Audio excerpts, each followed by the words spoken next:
بسم اللہ الرحمن الرحیم۔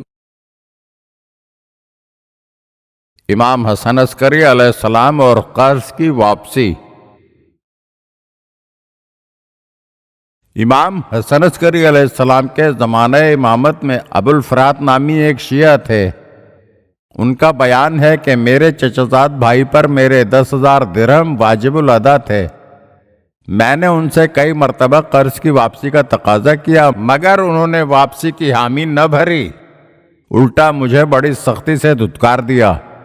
آخر کار میں نے تنگ آ کر امام حسن عسکری علیہ السلام کی خدمت میں ایک خط ارسال کیا جس میں ساری تفصیل لکھ دی اور امام علیہ السلام سے اس سلسلے میں دعا کی استدعا کی کہ میرا چچازاد میرے قرض کی رقم واپس لوٹا دے۔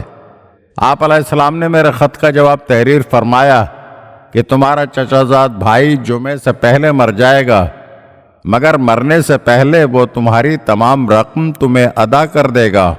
پھر ایسا ہی ہوا کہ میرا چچازاد بھائی جمعے سے پہلے ہی میرے پاس آیا اور اس نے میری قرض کی ساری رقم مجھے ادا کر دی۔ تو میں نے اپنے چچا کے بیٹے سے واپس جانے سے پہلے پوچھا کہ ایسا کیا ہوا ہے؟ میں تو کئی بار تمہارے پاس آیا مگر تم نے رقم ادا نہیں کی اور آج اچانک تم خود ہی رقم لے آئے۔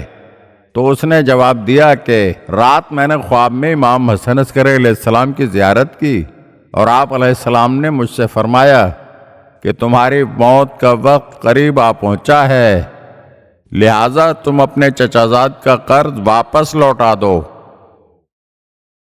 اگر آپ ہمارے چینل کی نئی ویڈیوز دیکھنا چاہتے ہیں تو ہمارے چینل کو سبسکرائب کریں اور گھنٹی کے بٹن کو دبائیے تاکہ ہر آنے والی ویڈیو آپ کو جلد موصول ہو سکے۔ اور ہاں، لائک اور شیئر ضرور کیجیے اور اپنے قیمتی کمنٹ سے ہمیں آگاہ کیجیے۔